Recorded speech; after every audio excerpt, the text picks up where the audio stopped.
Hello, everybody, and welcome to the Japanaholic podcast, the one-man podcast surrounded by topics all about Japan, anime, and games discussed by one certified Japanaholic.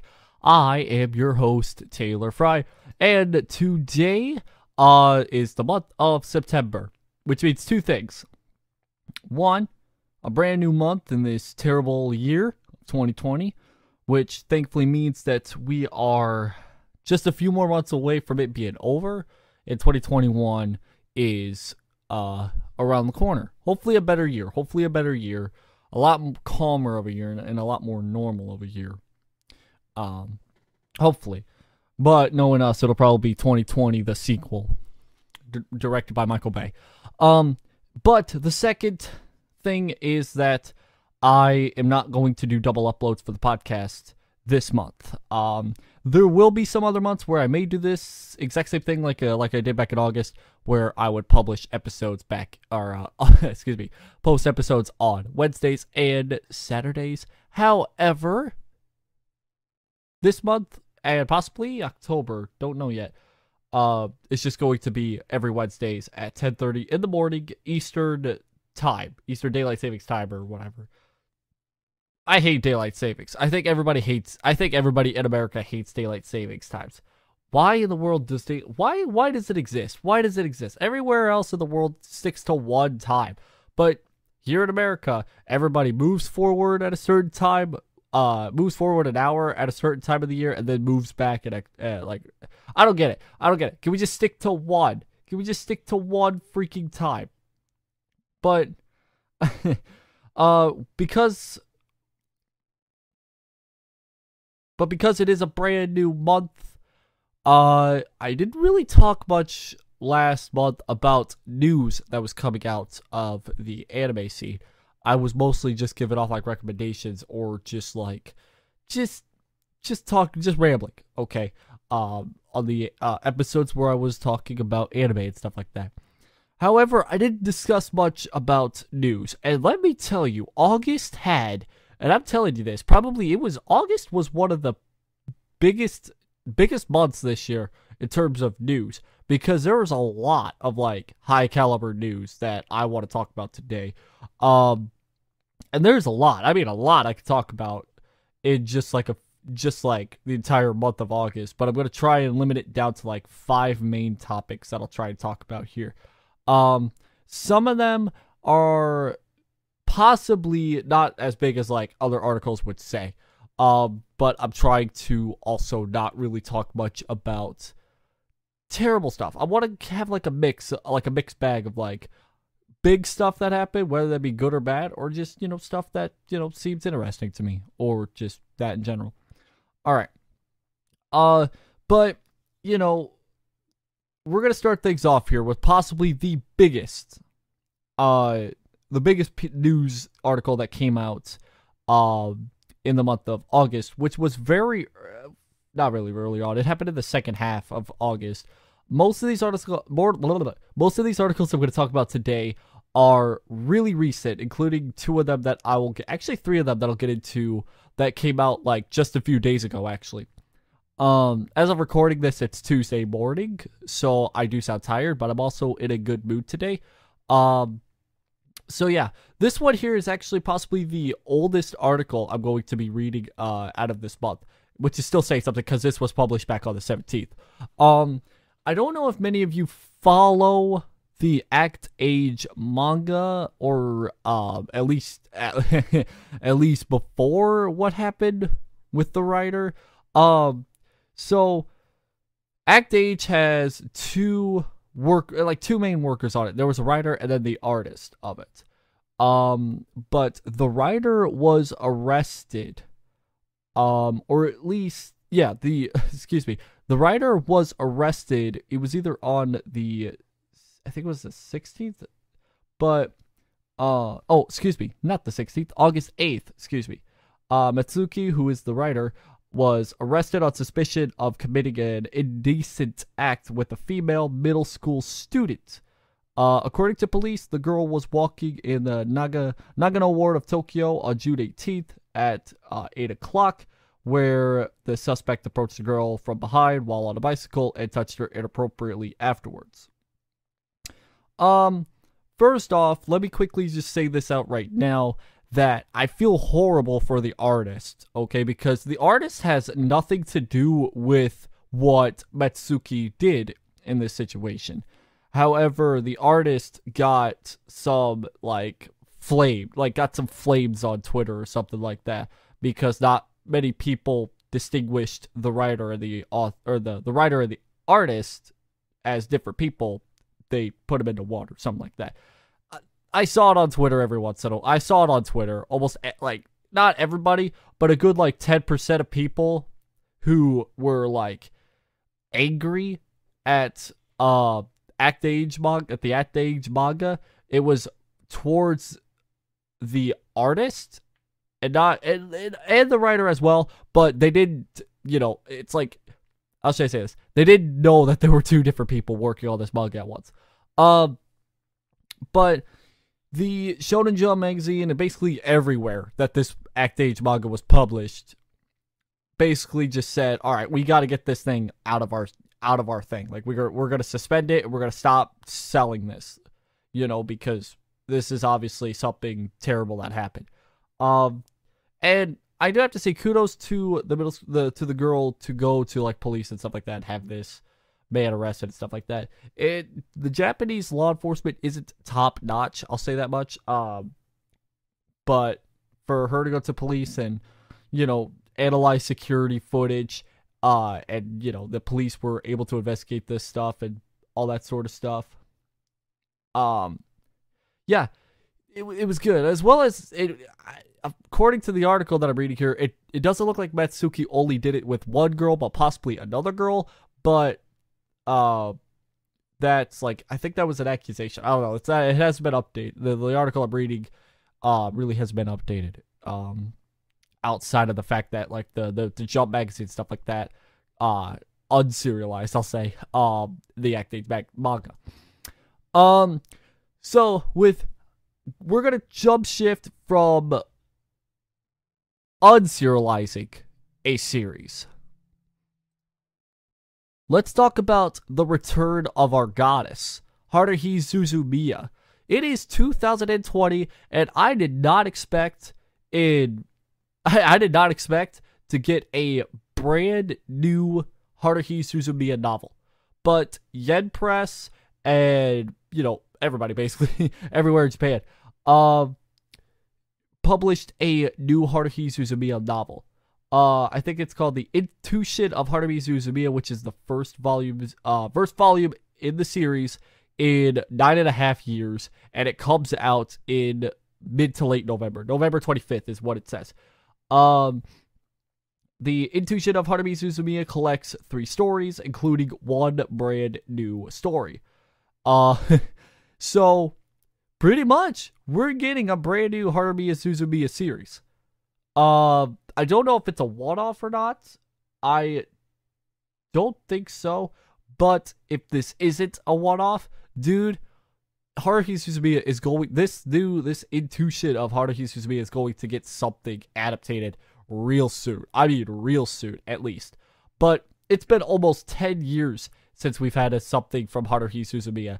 And now we've got something brand new coming out later down the line. It's not going to be, published, like, early. Or, like, it's not going to be published just yet.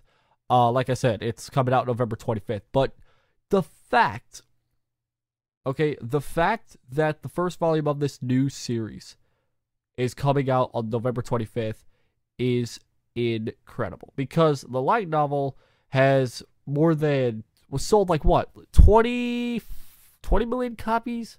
15 to 20 million, if I remember correctly.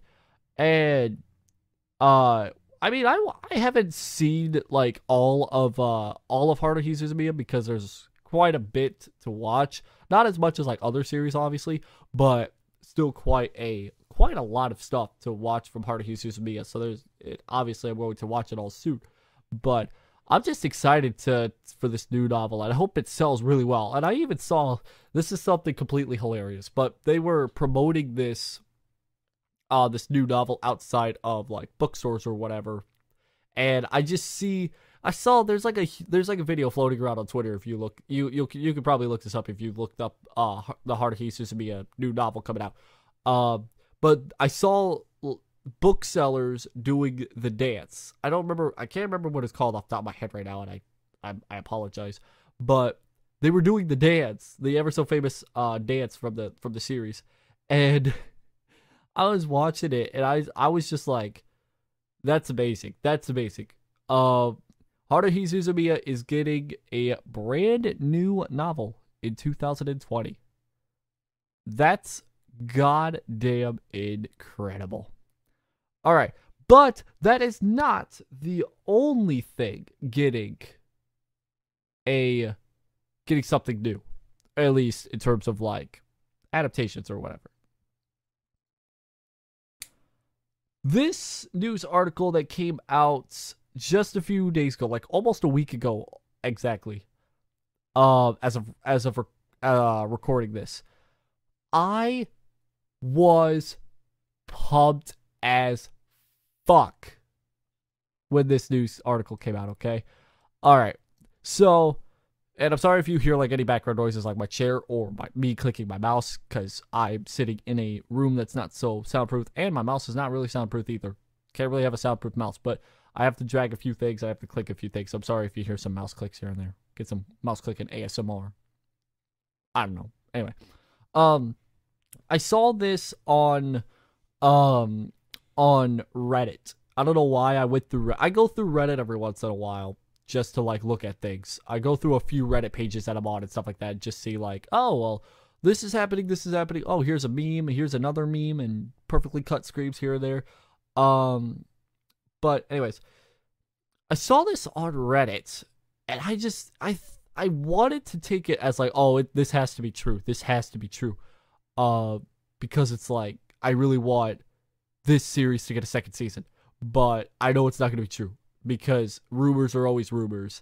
And the anime industry is known for having a ton of, like, rumors that are never true. However, when the Demon Girl Next Door announced that it was going to have a second season, I screamed. Okay? So I knew that Sensei Filmworks licensed the anime and has now an English dub, which I have yet to watch because not all of the episodes have came out yet. But what was her name? Natalie Rial voices Momo, which I'm incredibly excited about because she's actually one of my favorite like seiyus in the English dub community.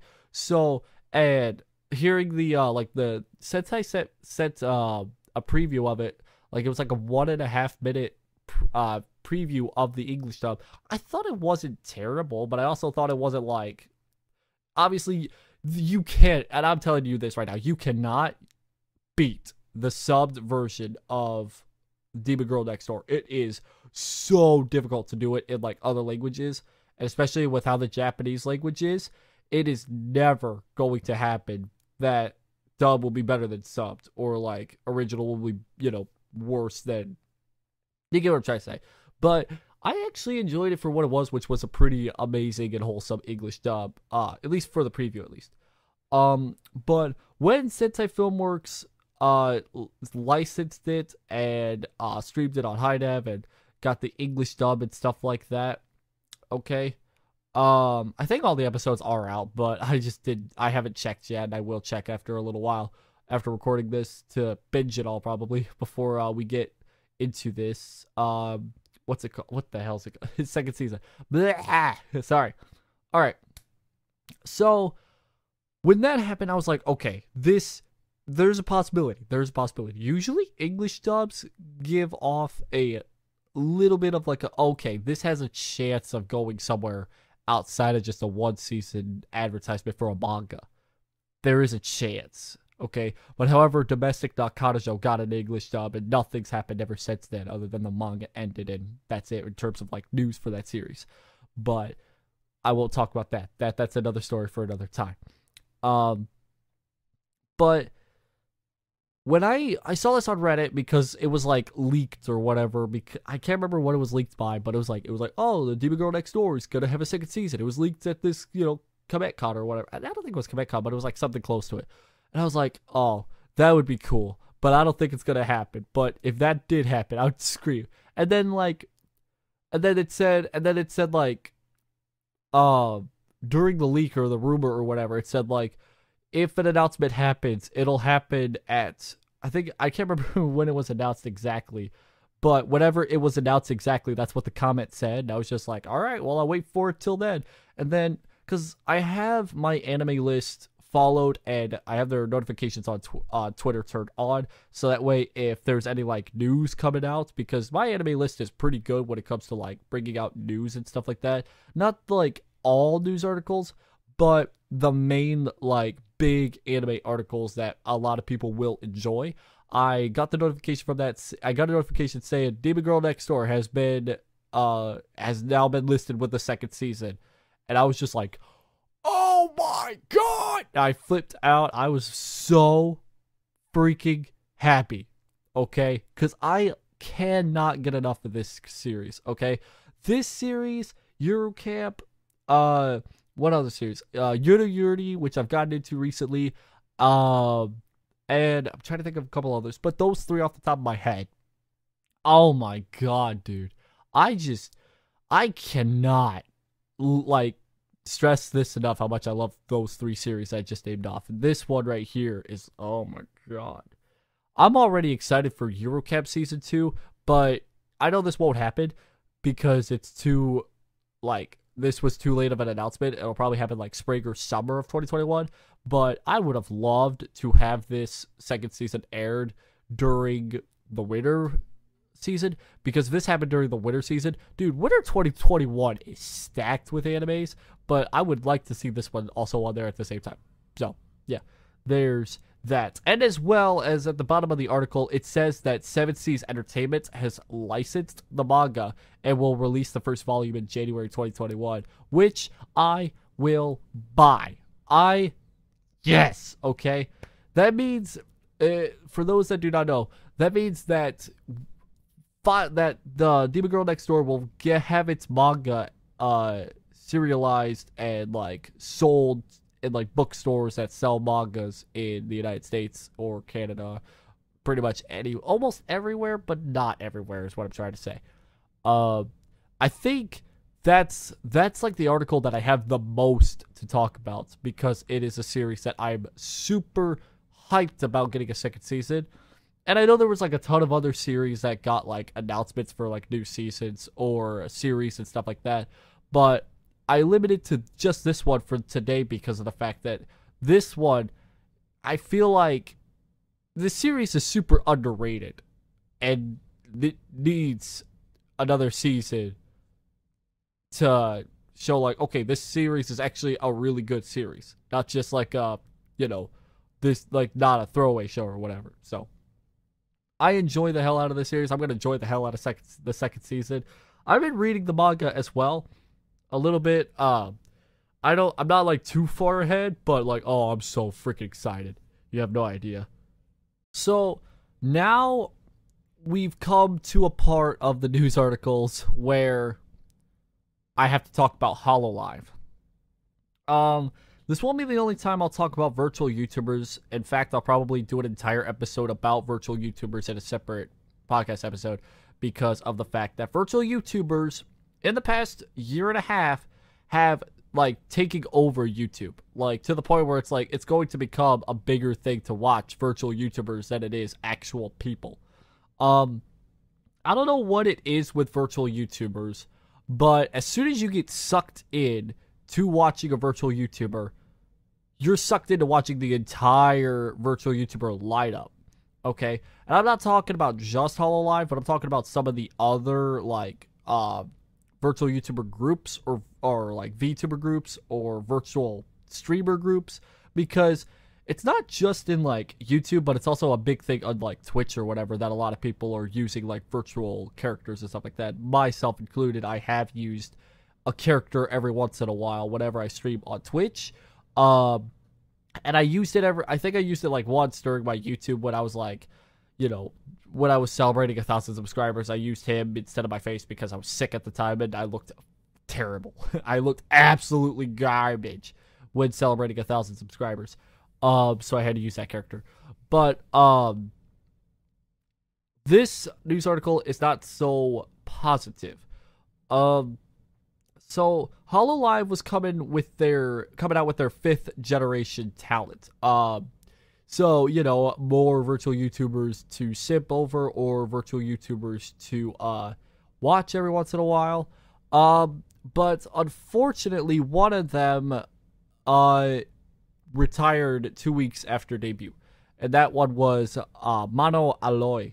I think I said it right, but like I said before, never assume I get these names right the first time I say them.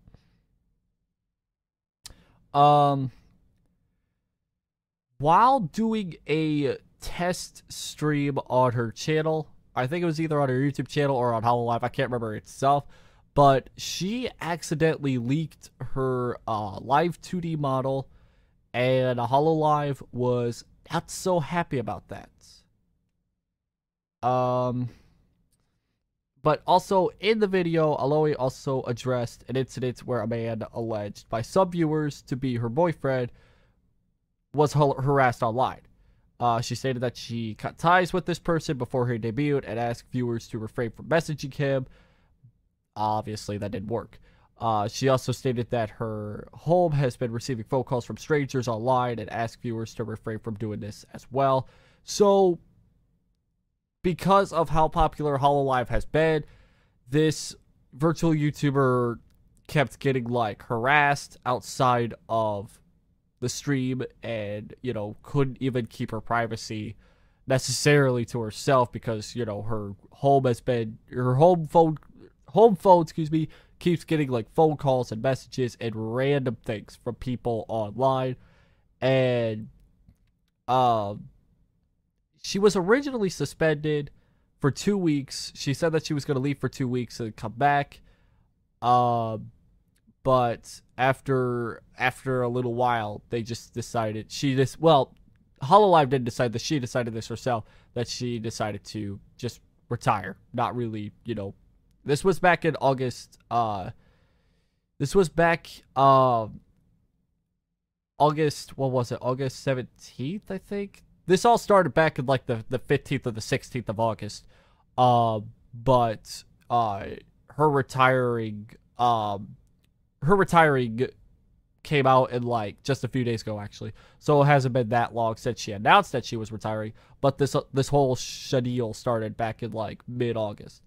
So I mean, like I said before, I'm not gonna really talk much about like virtual YouTubers and like go much in depth about them because, like I said, I want to save that for an episode itself. However, reading this article makes me feel horrible for like not just Mono, but also like everybody else who does like virtual YouTubing and stuff like that. And it's just this, to be a part of Hololive, it takes a lot of commitments and stuff like that. And I like feel bad sometimes because a lot of people who usually work at Hololive, like when they start off, they don't know what they're getting themselves into. And Mono was unfortunately one of them that was like, I didn't know what she was getting into. She didn't know what she was getting into, and yeah, she got, you know, harassed in some ways, and she got a little stressed out, and she just decided she was not physically or mentally prepared to continue with the streaming, and just decided to retire. And I appreciate it. I mean, it's not an easy thing to stream all the time or make videos all the time on YouTube. It's not easy, but you know, it sucks. And I'm excited to see what the 5th generation holds for Hololive, but it hasn't been off to a good start, it looks like. But like I said before, I won't talk too much about virtual YouTubers because I'll save that in another episode. And I don't necessarily want people to think I don't like virtual YouTubers. I love virtual YouTubers. I love watching them, and it feels weird watching them a lot. But it also feels weird how much YouTube recommends you virtual YouTuber stuff. You watch one virtual YouTuber video, And the next thing you know, you click the back button or go to your recommendeds again. It's just flooded with new clips or whatever, or streams. You're like, gotta click this one, gotta save this one for later, and oh god, it grows. It's like it's weird how YouTube's algorithm works for virtual YouTubers, but yeah. But I'm going to move on to the final article for this week, which may actually be like in terms of like how big everything is. If we're ranking on like how big the articles could be. I'm trying to think of an intro to this. Like I said, it's in the morning, so I'm kind of tired still. But I talked about mangas being deserialized and a new manga or a new novel series coming out with Haruhi Suzumiya. But this one is actually going to it's a petition, but it could change how sexual violence could be shown in the weekly Shonen Jump magazines. There's been an online petition started by like a group of people. It was like a group of people, and it already has like more than 4,000 signatures. It expanded over that in like only a week. So I don't know exactly how much it is right now, but in the first week it garnered over 4,000. But this online petition demands for warnings about sexual violence because I haven't read a Shonen Jump magazine myself, but I've seen like pictures and stuff like that of magazines themselves where they don't give off like many warnings at all about like sexual violence or anything really. But this online petition is demanding that the Shonen Jump magazines start putting warnings for sexual violence, and a warning for me to shut my phone off during recordings so Twitter doesn't interrupt me when trying to do news episodes. Thanks, Twitter. But anyways, like I said before, it's a long article here that I'll try not to really talk about too much about. Basically, if you want to find any articles about like anime and stuff like that, AnimeNewsNetwork.com really helps out with finding news and stuff like that. So if you find the article on AnimeNewsNetwork.com, you'll be able to like read more into this and stuff like that. But basically, summed up in a few sentences, it's, these people want content warnings for sexual violence, and personal opinion. Well, I can't really say much about the weekly Shonen Jump magazine because, of course, I haven't read. I can't read it here because it's not available in America. However, I do see the reason why people want to have warnings for this kind of stuff, because some people may find this stuff to be not the greatest thing in the world to read if there's sexual violence in it. And a content warning would easily tell them, well, yeah, let's skip this one or something like that. There is a quote in the middle of the article that has this person called Sekiguchi sharing his story as a weekly Shonen Jump reader back in his like early elementary and middle school days. And he basically just shared off like what he was going through as like a young reader. There's a quote down here in the middle that says, "Personally speaking, I feel uncomfortable when I look at Jump these days and how it gleefully sells women's bodies as if they were livestock, perhaps out of a belief that they won't be criticized if it's between girls. There are more mangas these days which show girls sexually harassing other girls. I want Jump's editors to realize that regardless of who is doing it, sexual acts performed without the consent of both parties is sexual violence that hurts people." And I do agree with what he does say in this quote, because in this quote right here, he basically says, summed up, that mangas nowadays, I mean a ton of mangas nowadays that have like ecchi, it's just like ecchi in the tag, will have sexual violence in it. Whether it's like comedic or not, it's still sexual violence. Where one person will, it's kind of like sexual violence and harassment at the same time. So you get what I'm trying to say. You'll have like even if it's like a girl on girl, you'll have like, the girl squishing the other girl's boobs or whatever. It's like, if they don't give consent, it's harassment or violence, depending on the level of how you take it. Okay. And he early in the article, I mean by Sekiguchi, talks about how he read the manga To Love Do, however you want to say it. He met somebody who didn't read the series, and he understood why, if anybody has seen that series, you'll understand more where this is going. Okay, a lot of sexual scenes, a lot of, scenes that are harassment or violence in two ways in one, but you get what I'm trying to say. So there's a petition going around to give off these sexual violent warnings. So that way, if people aren't comfortable with these, with the, the images being shown or drawn, they can skip it.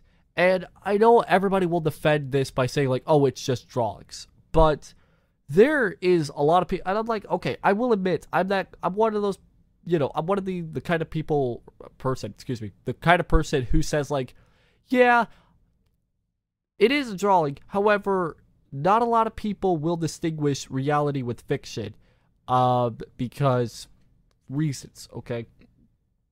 And a lot of people, and this is a little tough to talk about. This subject is not the easiest to talk about all by yourself, but sexual violence, sexual harassment, it's very common in ecchi mangas and basically any show in general. But a lot of people, I mean like the majority of people who watch or read animes or mangas will distinguish fiction and reality. But the key word in that sentence was most. And some people will say like, oh, I could do this to a girl and she will enjoy it because this girl in this fictional show or manga or doujinshi or anything, was fine with this happening to her. Yeah. And even like the first article said, it even happens to manga writers. Go up to middle school girls and touch them inappropriately. Which, by the way, the writer was like 30-something, if I remember correctly, but I could be wrong. Don't quote me on that.